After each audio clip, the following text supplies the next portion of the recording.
Bonjour tout le monde et bienvenue pour ce nouveau bulletin du ciel. Alors aujourd'hui nous allons parler de la pleine lune qui aura lieu ce vendredi 28 août, heure française aux alentours de 6h20 du matin. Et cette pleine lune aura lieu dans le signe du poisson, ici même.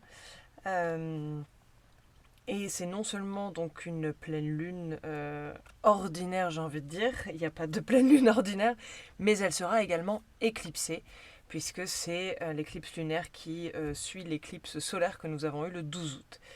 Et elle n'en est pas moins importante, c'est pas parce qu'elle ne fait pas l'unanimité, c'est-à-dire qu'on ne la voit pas, elle sera partielle, et on ne va pas la voir aussi bien que nous avons vu l'éclipse solaire du 12 août, en tout cas dans l'ouest de la France et au nord de l'Espagne. Ça a été un grand privilège, mais cette pleine lune en poisson donc est partielle, je le disais, et si on a la chance de voir la lune dans le ciel, aux environs à 6h18 en Bretagne en tout cas, là où je me trouve, la lune sera de couleur orangée. Ça va être ça le signe qu'elle est éclipsée, mais ce n'est qu'une éclipse partielle. Alors, avant de parler de la symbolique d'une éclipse de lune et de la lune en elle-même, on va regarder tout le contexte, comme d'habitude. Et qu'est-ce que ça veut dire une pleine lune? Ça veut d'abord dire une opposition entre la lune et le soleil. Donc la lune en poisson au 4e degré 54 minutes et le soleil au 4e degré 54 minutes du signe de la Vierge. On est ici dans l'axe Vierge-Poisson. Pardon. On peut voir ici qu'il y a pas mal d'aspects en rouge. Alors évidemment, le rouge, on a tout de suite l'image de quelque chose d'assez négatif et de fort. Alors oui, c'est fort. Ce sont des oppositions et des carrés.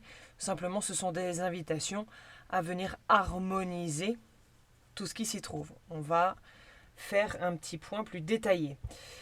D'abord, il faut savoir que donc le soleil est rentré dans le signe de la Vierge le dimanche 23 août. Moi, j'enregistre cette vidéo après, c'est pour ça que je parle au passé. Et on a du coup, après tout son périple dans le signe du Lion dont on a parlé amplement, le Soleil arrive dans le signe de la Vierge pour un mois, jusqu'au 23 septembre où le Soleil rentrera dans le signe de la Balance et symbolisera l'équinoxe du mois de septembre. On peut voir également à côté de ce soleil qui est rentré donc dans le signe de la Vierge, la planète Mercure. Et au moment de la pleine lune, Mercure et le soleil sont en conjonction à moins d'1 degré. Je vais parler de ça aussi en détail parce que c'est pas rien comme information et comme positionnement. Nous avons ici aussi, on peut voir en carré à l'axe Lune-Soleil, la planète Uranus dans le signe du Gémeaux. Ça fait partie des grandes lignes. Il y a aussi un très beau sextile entre Jupiter et Saturne qui se trouve là au moment de la pleine lune et qui se déploie. Nous avons également en cours un carré entre Mars qui se trouve dans le signe du Cancer et Saturne dans le signe du Bélier. Et puis une fin d'opposition entre Vénus qui est dans le signe de la Balance et Saturne qui est dans le signe du Bélier. Donc on va parler de tout ça. Alors d'abord la Vierge. Le soleil rentre en Vierge, c'est notre conscience, le soleil, c'est la lumière à l'intérieur de nous. De quoi ça vient nous parler? Le signe de la Vierge, après avoir passé, après que le soleil ait traversé tous les autres signes du début de la roue astrologique, le signe de la Vierge, c'est le dernier signe du premier hémisphère, c'est-à-dire le dernier signe qui a à voir avec vraiment le personnel et l'intérieur. Le je, on va dire ça comme ça. Parce qu'après, à partir de la Balance, on est plutôt sur du nous et sur du collectif. Et la Vierge, donc c'est un signe mutable. C'est ce qu'on appelle un signe mutable, pardon. Vous avez entendu parler des signes cardinaux, des signes fixes et des signes mutables. Un signe mutable, c'est un signe qui indique un changement, qui apporte du nouveau, qui parle de transition vers un nouveau signe. mais c'est vraiment un moment de transition, un moment de changement, un moment d'un nouvel ère. Et si c'est un signe mutable, la Vierge est un signe de terre au niveau de l'élément. Et donc comme tous les signes de terre, elle va avoir avec ce qui est pratique, pragmatique, concret et dans la matière. Alors, la Vierge, alors, ce n'est pas la Vierge comme on l'entend, la Vierge Marie, la Vierge, les Vierges. Cependant, c'est un archétype qui va venir parler d'une dévotion, peut-être à la terre-mère, je ne sais pas, parce que étant un signe de terre, il y a vraiment un rapport à la terre qui est assez sacré. Et je parle de dévotion, car effectivement, il y a dans l'archétype de la Vierge le sens du service, vraiment, de rendre service, d'être serviable et d'être dévoué à. Le signe de la Vierge et l'archétype de la Vierge, c'est là où le sacré est remis dans le concret, est rematérialisé, c'est-à-dire dans toutes les petites choses que l'on peut faire au quotidien. La Vierge vient nous parler effectivement de la routine, des habitudes, des rituels, et nous invite vraiment à remettre du sacré. On a désacralisé tout, et on a commencé avec le New Age à resacraliser certaines choses, comme le féminin ou le masculin ou je ne sais quoi. Et l'idée, c'est qu'en fait, tout est sacré. Tout. Boire un verre d'eau, c'est sacré. Regarder un arbre, c'est sacré. On peut rendre un moment complètement banal sacré. Tout est sacré. Réellement, tout est sacré. La Vierge vient nous parler de ça. Et il y a vraiment cet aspect de... Comment dire, de travail. Chez la Vierge, il lui attribuer le domaine du travail, mais c'est pas le travail pour le travail. On est là dans un endroit assez différent du Capricorne, par exemple, où il s'agit de la place socio-professionnelle. Non, non, chez la Vierge, on est dans ces petites tâches qui viennent donner un présent, une habitude, un quotidien sain. Voilà. Il y a l'idée vraiment d'aller regarder chez la Vierge quelles sont les habitudes, qu'est-ce que je peux faire, quels sont mes rituels qui peuvent servir à la santé de mon corps. Il s'agit d'hygiène de vie. Vraiment, chez la Vierge, il s'agit d'hygiène de vie. Et ça vient nous inviter, comme je le dis assez souvent, toutes les planètes qui passent et qui rentrent dans un signe, surtout le Soleil, surtout une planète aussi expansive comme Jupiter par exemple, ça vient d'abord nous montrer la part d'ombre qui est en nous, la part d'ombre de ce signe qui est en nous. Et il est possible que l'entrée du Soleil dans le signe de la Vierge vienne nous parler de nos habitudes qui sont assez néfastes pour nous. Que ce soit des habitudes alimentaires, que ce soit des habitudes... je sais pas, je vais parler du système de pensée parce que la planète qui gouverne la Vierge, c'est le système de... Enfin, c'est Mercure et donc c'est la pensée. Mais il s'agit d'habitudes très concrètes. Très très concrète. À quelle heure je me couche le soir? Est-ce que c'est ok pour moi de me coucher à 1h, de m'endormir à 1h du mat en regardant la télévision ou enfin voilà les réseaux etc. Ou est-ce que j'ai besoin finalement d'un autre rythme de vie? Vraiment ça va venir mettre le doigt là-dessus chez nous.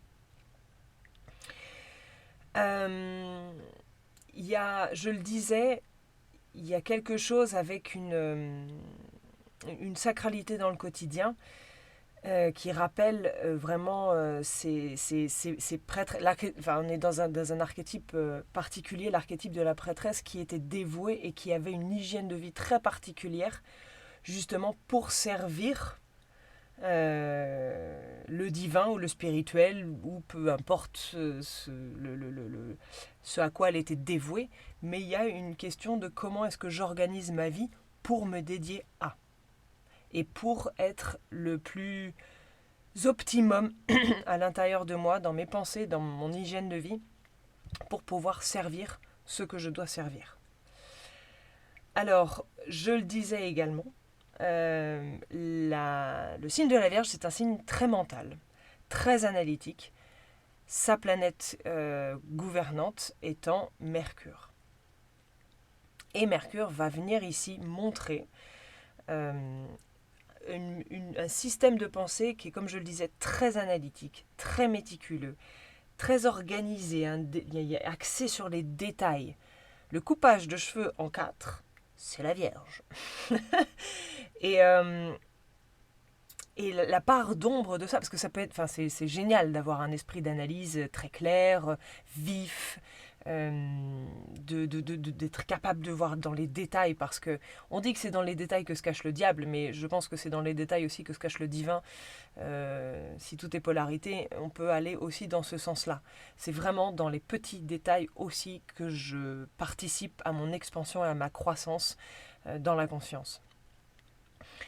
Et la part d'ombre de ça, ça peut être justement un mental un peu trop critique. Un peu trop, genre, la table est mise, c'est parfait, il y a un super repas qui est préparé, c'est génial, etc. Mais, bah là, le verre, il n'est pas à la bonne place. Ça peut être... Voilà, ça fait partie de ce mental qui peut être trop aiguisé et passer dans un extrême. Donc faire très attention à ça. Il y a donc une exigence chez la Vierge qui est très importante, surtout avec elle-même. Ça se traduit chez les autres. Si elle n'a pas compris que comme elle l'est chez les autres, elle l'est avec elle-même, c'est un bon moment pour le voir. Donc grande exigence avec soi, très autocritique du coup, et donc ça peut amener beaucoup d'angoisse. Il faut faire attention à ça aussi. Parce que y a quelque chose de vouloir atteindre une perfection très perfectionniste, mais inatteignable. Et puis d'abord comprendre ce que c'est que la perfection. Qu'est-ce que c'est que la perfection ? On a une idée assez erronée de la chose, et effectivement, nous sommes imparfaits mais perfectibles.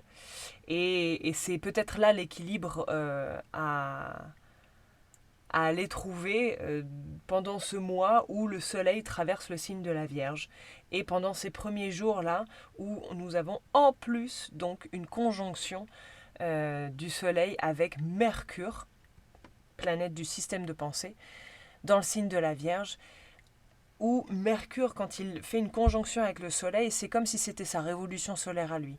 Il change il change de cycle en fait. Il fait un tour, c'est comme nous si c'était notre anniversaire. Donc il y a une nouvelle révolution pour Mercure avec le Soleil.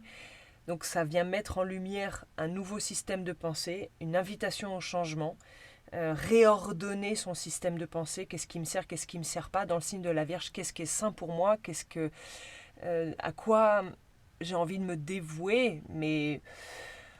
Encore une fois, la dévotion, c'est à prendre avec des pincettes. On a vu l'autosacrifice, c'est pas ça l'idée. En face, on a le poisson, hein, je vais y revenir tout de suite, mais l'autosacrifice et le martyr, c'est le poisson. Il ne s'agit pas ici de s'auto-sacrifier, mais il s'agit de à quoi je m'adonne avec sérieux, avec, comment dire, discipline. Le voilà. Je sais pourquoi il est bien loin. Je l'aime pas beaucoup celui-là, moi. Avec discipline, avec organisation. À quoi voilà, comment est-ce que j'oriente mes pensées pour me servir à moi, me servir à mon expansion, me servir à une hygiène de vie qui soit plus bénéfique, pro-vie, qui soit, prolifique pour moi. Donc voilà, faire attention au perfectionnisme, à l'exigence. Il faut savoir aussi que chez la Vierge, nous avons donc l'axe Vierge-Poisson, c'est l'axe de la guérison de la roue astrologique. Et donc du coup, avec un mental très activé, surtout là, effectivement, dans une conjonction avec le Soleil, où du coup, Mercure est mis en lumière plus, il peut y avoir des angoisses liées à la santé. L'hypochondriaque de service, entre guillemets, et pour parler un peu de manière grossière, l'hypochondriaque de service, c'est la Vierge. Ça peut aller dans cet extrême-là, donc voilà. Ça, ce sont les thèmes que nous invite à aller voir le soleil dans le signe de la Vierge pendant un mois. Je le disais et je le redis encore, conjonction de Mercure avec le soleil, ça va nous apporter certainement de la clarté, un peu plus d'intuition et donc un changement et un changement de système de pensée qui voilà, qui est demandé, c'est l'invitation là à ce moment-là. Si vous vous rendez compte que nous sommes, je m'inclus dedans parce que je le vois très clairement chez moi, mais pris dans des loops, dans des boucles de pensée, c'est le moment de mettre le doigt dessus et de vraiment se discipliner pour changer. Parce que l'invitation est au changement, clairement. La Lune, donc, à l'opposé du Soleil, chez le Poisson. Ah, ça va venir... ouais, la Lune, donc, encore une fois, c'est l'inconscient, c'est notre interne, c'est le personnel, l'intime à l'intérieur de soi, c'est le système émotionnel, c'est les racines, c'est tout ça. C'est l'être céleste qui gouverne le signe du Cancer dans le Poisson. Donc, on a un satellite d'eau dans un signe d'eau.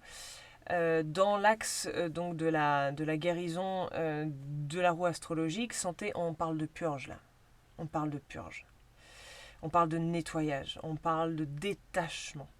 Le Poisson, c'est le dernier signe de la roue astrologique. C'est là où tout se dissout puisqu'on est dans la matrice originelle.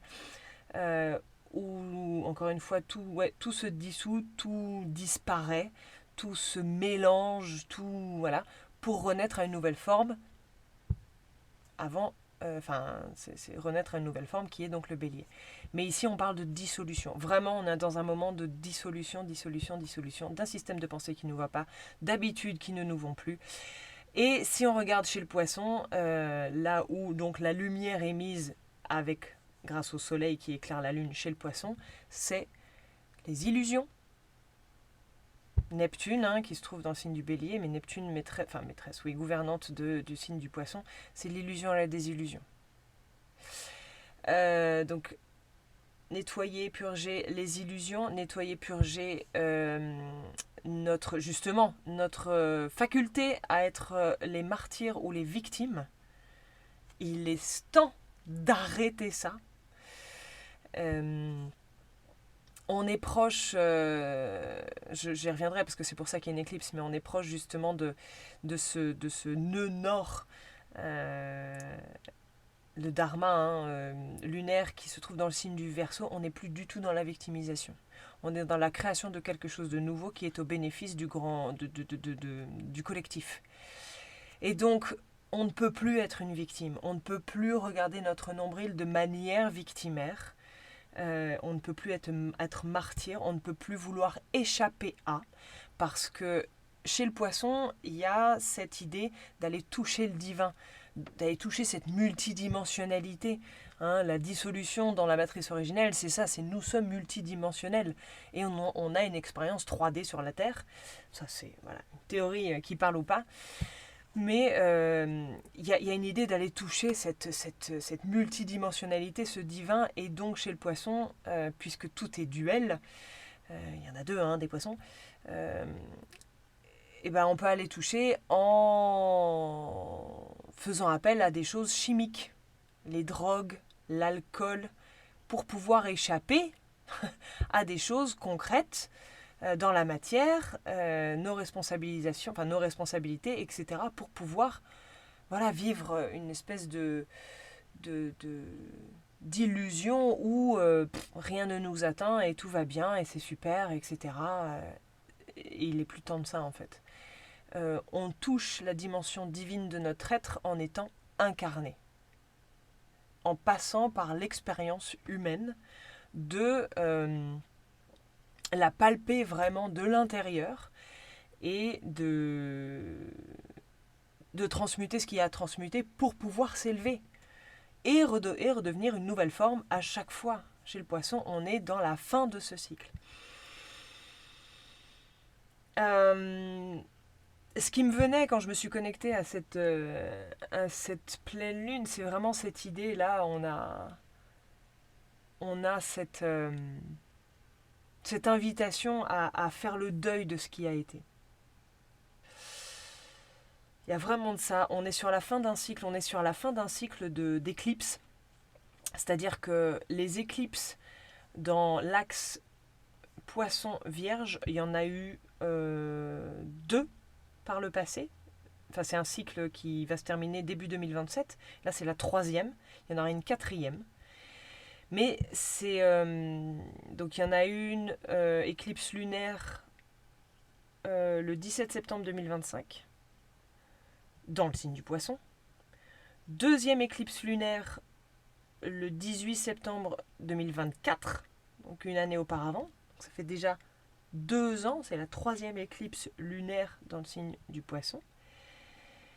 Mais cette fois-ci, c'est la première éclipse lunaire dans le signe du Poisson avec le nœud nord dans le signe du Verseau. Car vous vous souvenez, je vous expliquais que les éclipses arrivaient proches des nœuds lunaires.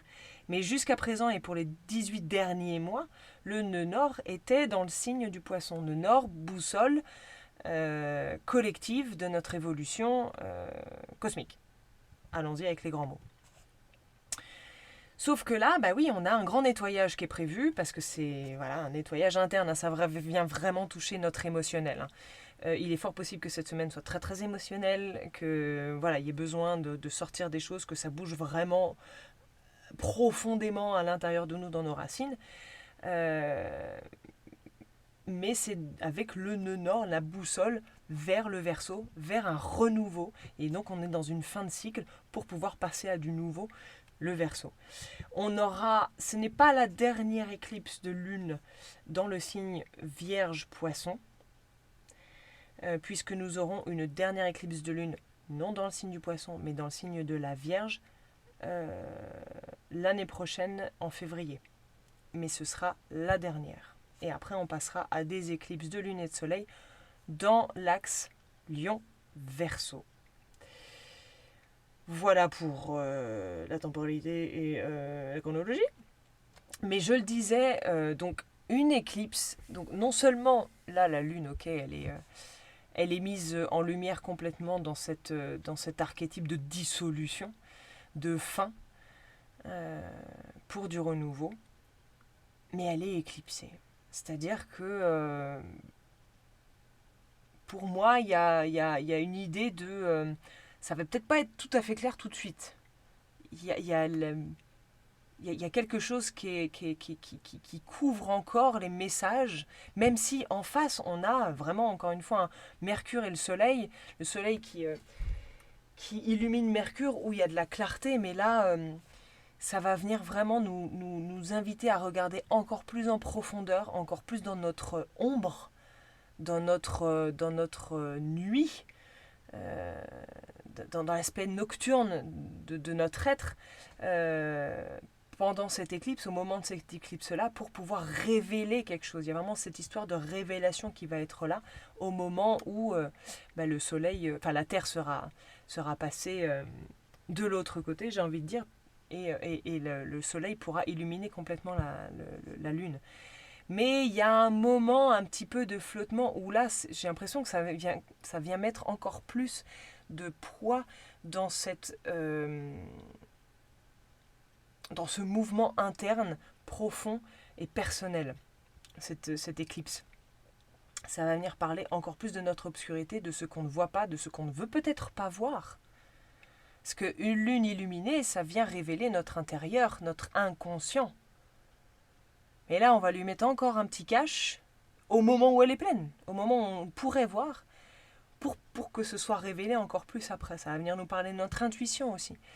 On va peut-être avoir un moment de possibilité où l'intuition va être un peu plus...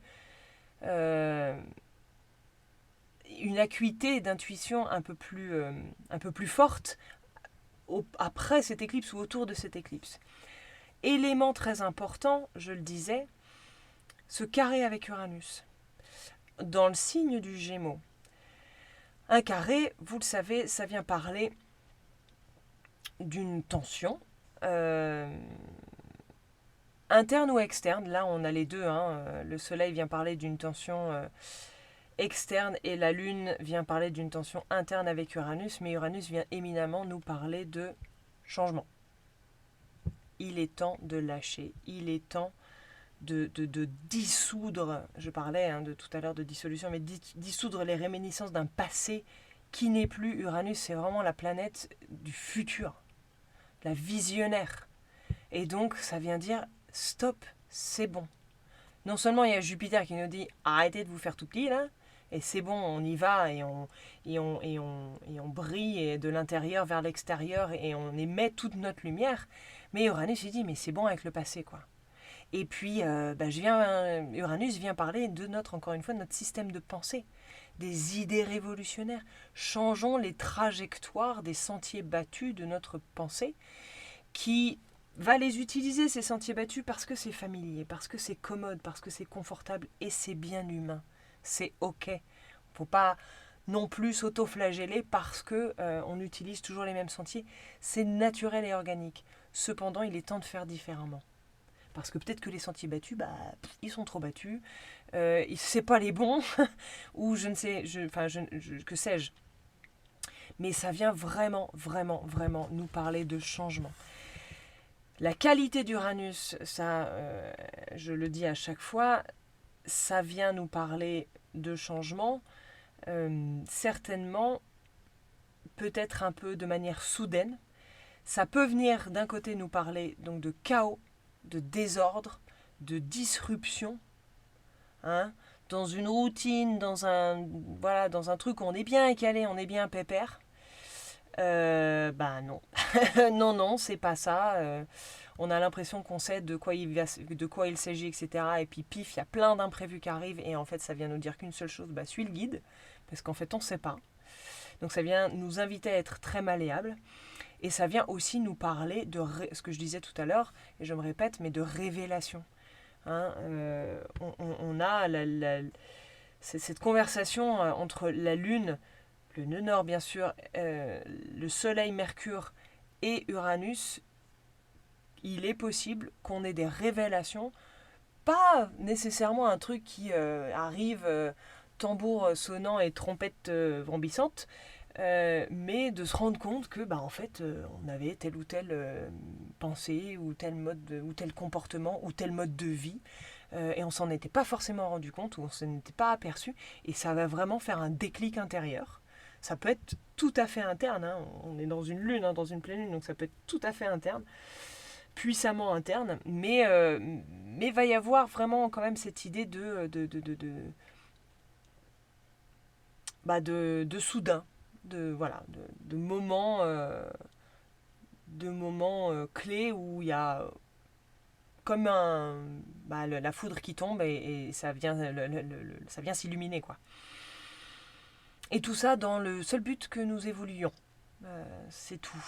C'est pas pour nous déranger dans notre routine justement, mais ça vient simplement nous parler d'évolution. Je le disais, il y a ici cette conjonction, pas du tout, ce sextile entre Jupiter en Lion et Saturne en Bélier. Aspect extrêmement favorable entre la planète expansive de notre système et la planète structurante, et non limitante, mais structurante de notre système. Et c'est une conversation entre Saturne et Jupiter qui se déploie. Le cycle harmonique de croissance commence par une conjonction. Je le dis souvent avec la Lune et le Soleil. Une nouvelle Lune, c'est le Soleil et la Lune qui sont au même endroit. Ensuite, par exemple, voilà, avec mon petit marqueur là, imaginons la Lune est avec le Soleil, et après la Lune, elle se déploie, elle continue son cycle, sa route. Le Soleil bouge beaucoup plus lentement. Et ça, c'est un cycle harmonique de croissance. Ça va venir former un carré, une opposition, donc une pleine lune, un autre carré de fermeture, et reparti pour une autre conjonction. Voilà. Je prends cet exemple-là parce que je l'ai donné souvent, mais ce premier sextile entre Saturne et Jupiter parle de la conjonction. Donc, il y a eu une conjonction entre Saturne et Jupiter en 2020 dans le signe du Capricorne. 2020 ? Janvier 2020, ça parle à quelqu'un ? On était dans une constriction incroyable, des limitations folles, et ça a été amplifié par Jupiter, super, où toute une structure était très, très mise à mal. Et là, on est dans... Donc les deux planètes ont poursuivi leur course, hein, bien sûr, l'une comme l'autre, et on arrive au premier sextile, un aspect extrêmement favorable, qui vient donc parler Saturne, la restructuration d'une nouvelle identité, d'un nouvel élan de vie, et Jupiter en Lion qui parle de l'expansion de notre être et de notre cœur, d'une nouvelle structure d'être à partir d'un cœur illuminé. Et cet aspect-là, c'est un marqueur pour cette nouvelle lune. Cette pleine lune, pardon, excusez-moi. Au moment, je le disais aussi tout à l'heure, au moment de cette pleine lune, il y a aussi un aspect de tension entre Mars et Jupiter.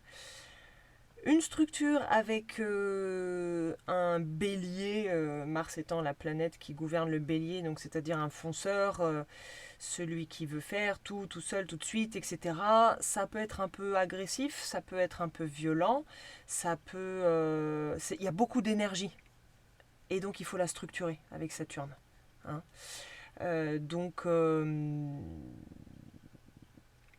J'ai entendu une expression que j'ai adorée, c'était pour parler de Mars et Saturne en carré comme ça. C'était utilise l'énergie, structure l'énergie, mais utilise cette énergie-là, donc c'est-à-dire vraiment la focaliser sur quelque chose, une activité, de la marche à pied, de la boxe, du chant, je ne sais pas, un projet, quelque chose, mais utilise cette énergie avant qu'elle ne t'utilise toi. Parce que l'énergie, elle est très très forte et elle peut venir nous structurer là où on n'a pas du tout envie, là où on n'a pas du tout d'espace, là où on n'est pas prêt du tout. Et ça peut être très inconfortable. Donc ça, c'est en ce moment, ça va se dissoudre cette semaine et les semaines suivantes. Mais voilà, un des marqueurs de cette pleine lune, c'est donc Mars en carré avec Saturne qui peut être un petit peu tendu. Je vois ici que je n'en ai pas parlé, mais il y a ce qu'on appelle un quinconce entre le Soleil et Mercure et Pluton en Verseau et Neptune en Bélier. La base, on appelle ça un iode, la base, le doigt de Dieu en astrologie, je trouve ça hyper beau. La base ici, on a donc Neptune en Bélier, voilà, la formation d'une nouvelle identité à partir de l'amour inconditionnel, de la compassion et de l'empathie, rien que ça. Pluton, pouvoir dans le signe du Verseau, pouvoir collectif, mort, transformation, régénération, vers ce soleil qui est là en ce moment, dans le signe de la Vierge, en connexion avec la Terre, au service vers une pensée structurée mais non critiquante et auto-jugeante, vers une hygiène de vie et de pensée et de faire qui soit bénéfique pour moi et pour les autres. Voilà, il y a beaucoup de choses à dire. En gros, dissolution, changement, il est temps de passer à autre chose, comme d'habitude. Et en réfléchissant à tout ça et en sentant tout ça, j'avais vraiment l'impression que cette dernière éclipse, la dernière éclipse de l'année, pose comme un des derniers gros jalons, une des dernières grosses pierres de l'année 2026 pour que tout ce qui s'est passé depuis début 2026... Ah oui, parenthèse, il faut savoir que, pardon, je reviendrai, mais cette pleine lune là, vous le savez, comme je parle de cycles dans des cycles, on avait cette pleine lune en Poisson, nous avions la dernière nouvelle lune dans le signe du, comment on appelle ça, le Lion, merci, le Lion mi-août, avec cette belle éclipse, donc c'est un premier cycle, mais cette pleine lune en Poisson vient parler aussi d'un moment de résolution. La pleine lune, c'est ça, c'est le moment de résolution, de complétude, ça n'existe pas en français, mais vous m'aurez compris, d'apogée dans un cycle, parler de l'apogée de la dernière nouvelle lune en Poisson qui a eu lieu, quand je vous le donne en mille, le 19 mars. Est-ce que vous vous souvenez du mois de mars de cette année? Et la prochaine pleine lune du mois prochain, qui aura lieu dans le signe du Bélier, va venir nous parler de l'apogée et de la complétude et de la floraison de ce qui a été planté en avril. Est-ce qu'on se souvient de la nouvelle lune de Bélier, en Bélier du mois d'avril, avec 7 planètes dans le signe du Bélier? Ça fleurit. Qu'est-ce que j'ai planté? Qu'est-ce qui doit s'en aller à partir de maintenant et pour toujours? Les jalons et les pierres posées, les ingrédients que nous avons là à disposition depuis le début de l'année 2026, fin 2025, mais tout ce qui s'est passé, il y a eu des gros changements. Je pense que tout le monde est à peu près d'accord, chacun à son échelle, et c'est et peu importe, mais il y a eu des changements assez conséquents, ou des besoins et des nécessités de changement, des envies de changement assez conséquents. Et aujourd'hui, on a quasiment tous les ingrédients en main. Mais pour l'instant, tout n'est pas mis dans l'ordre. La fin de l'année, là, le deuxième semestre, va venir reposer ces ingrédients et les mettre dans un ordre différent, avec des quantités différentes, pour pouvoir élaborer l'année prochaine, et ce pour le reste de notre vie, espérons-le, mais à partir de l'année prochaine, à partir de 2028, vraiment poser des nouvelles bases pour une nouvelle cuisine, avec plein de plats qui sont différents, qui sont savoureux, exactement comme nous, on les aura façonnés, créés et conçus.